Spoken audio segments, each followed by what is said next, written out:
Natty to Natty Bodybuilder. Please be sure to like this video, comment below, subscribe to the channel, share with your friends. Thank you so much for the support and the love that I've already received. This channel is possible because of support from folks like you. I love you for it. Thank you so much.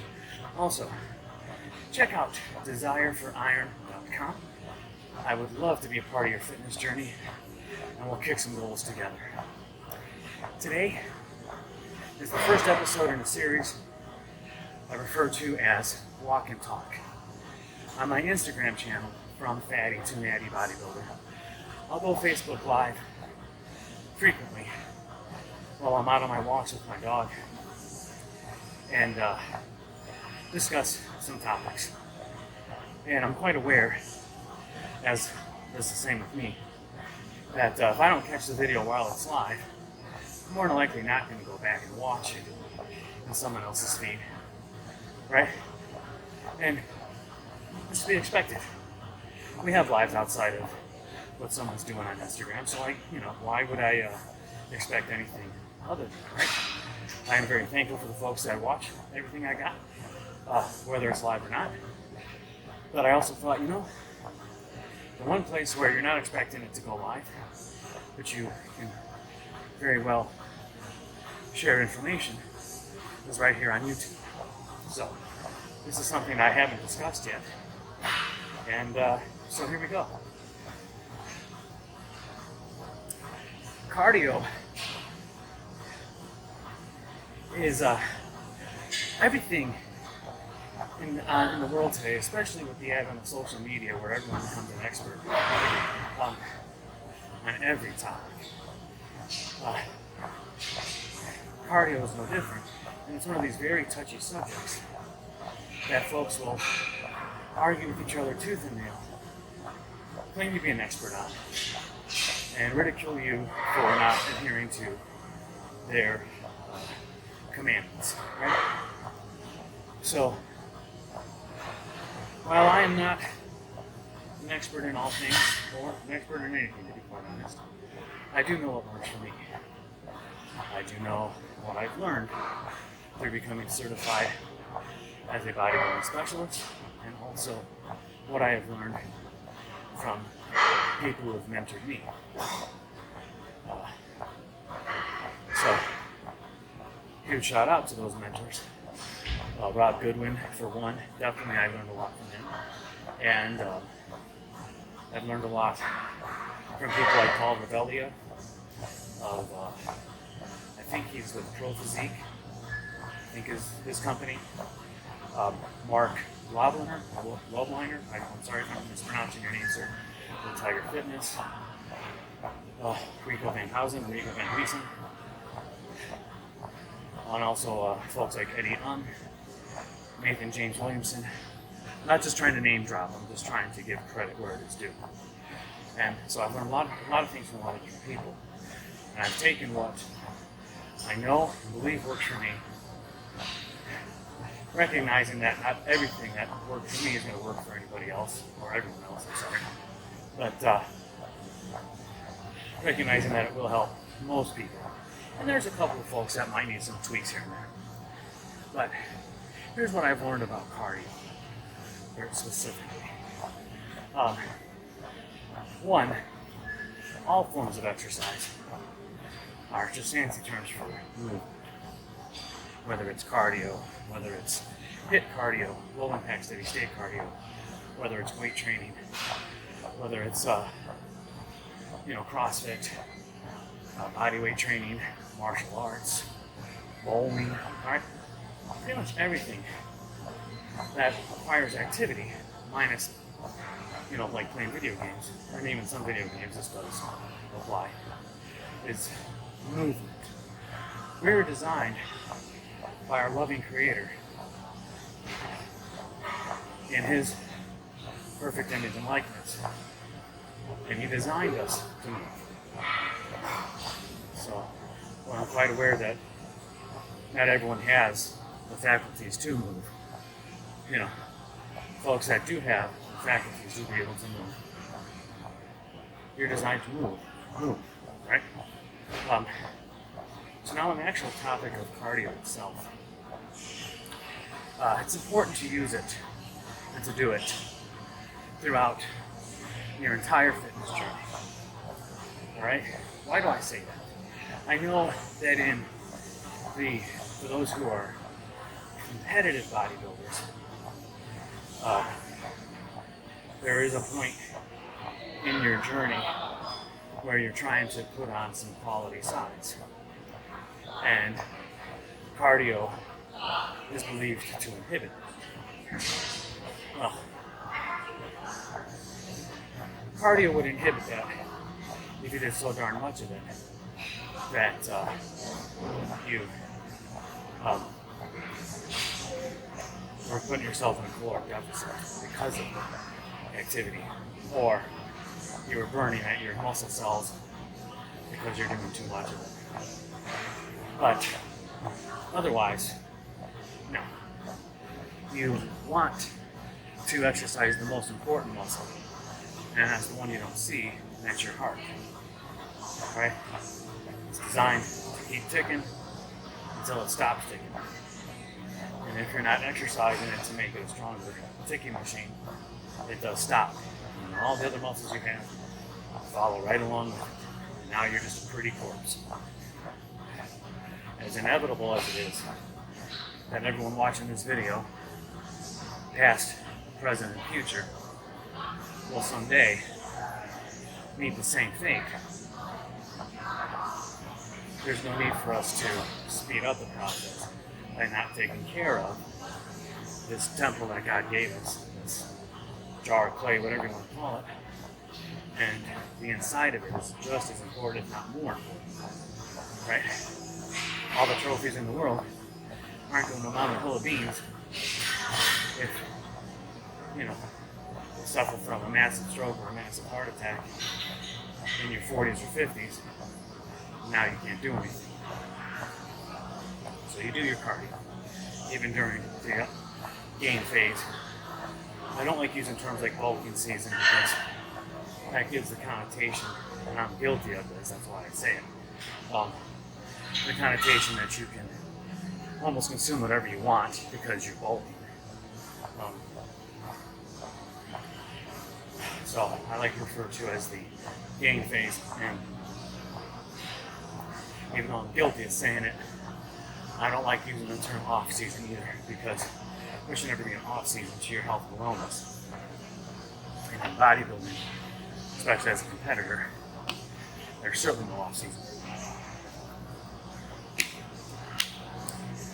But the cardio you should do during your gain phase,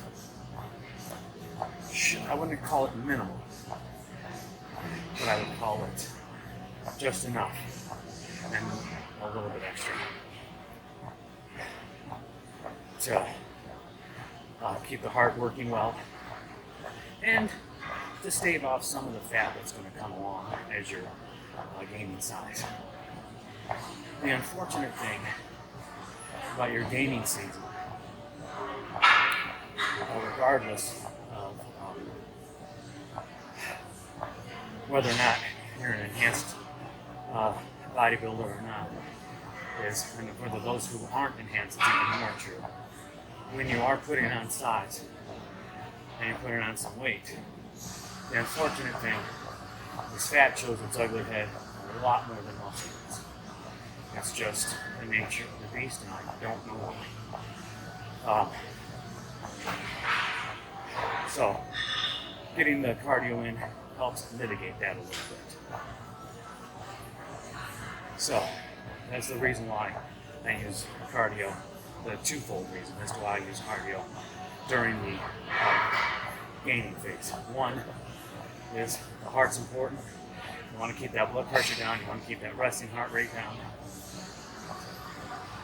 And two, you want to stave off the fat accumulation, or at least mitigate it.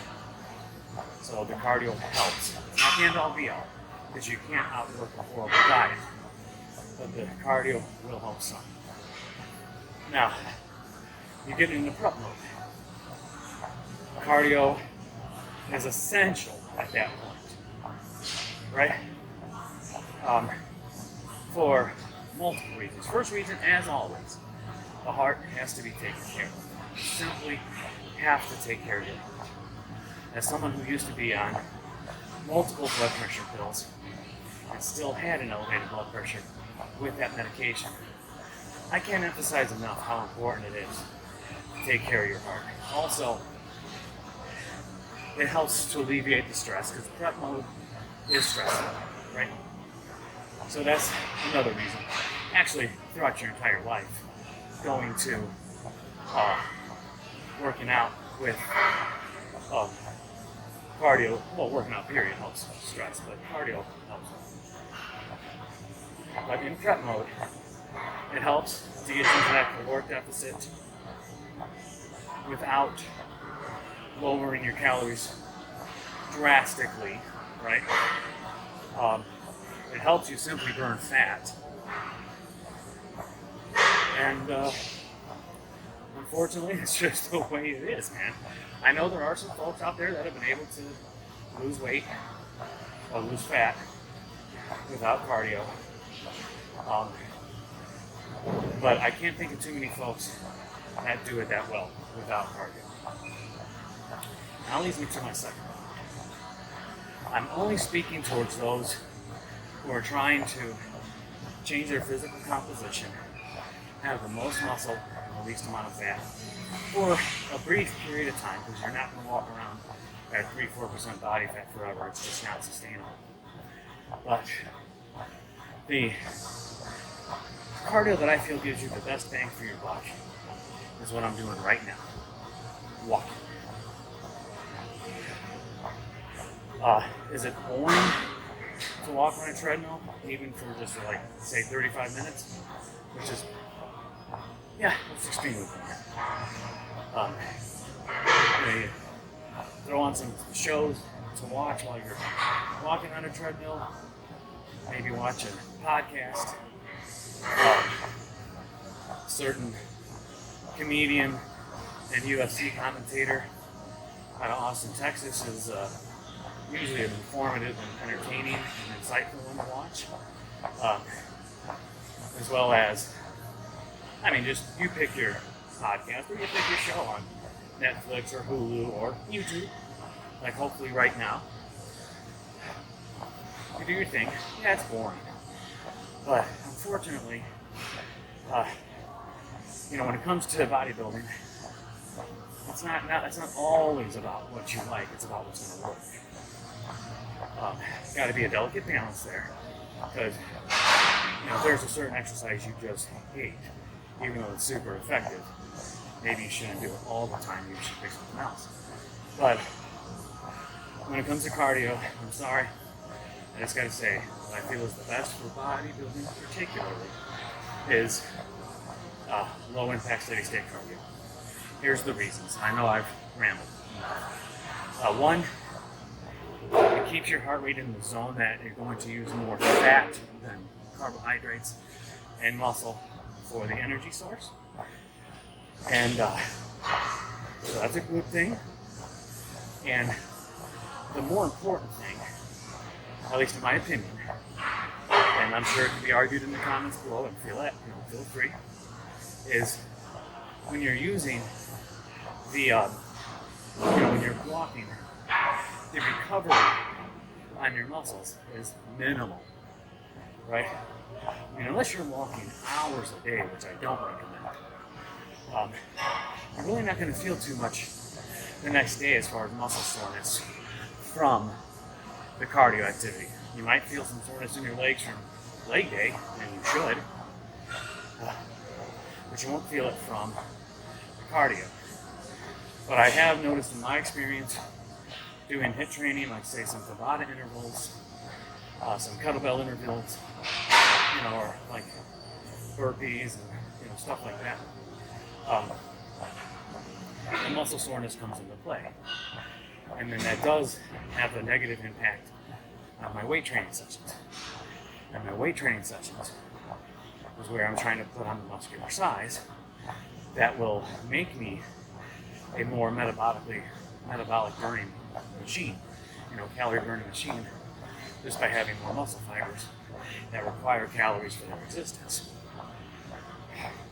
So, walking. How do you set that up, Chris? All right. During the gain phase, I will do no less than 3 days and no more than 5, but usually 4, of about 35 minutes on the treadmill, or taking my dog for a walk and keeping the pace as brisk as I can, where I can still hold a conversation if I have to, and also not wearing my dog out. He's got tiny legs, so if I go too fast, that poor guy's having to jog, and it's not going to be a fun day for him. During the prep mode, I will walk every day that I'm in the gym, which is 5 days a week. I start off about 45 minutes on the treadmill, and I'll bump it up to an hour tops, around 12 weeks out. And then when I'm 2 weeks out, I'll drop it back a little bit, maybe to 45 minutes. And then peak week, really just like 30 minutes, 35 tops. And I'm not pushing it too hard.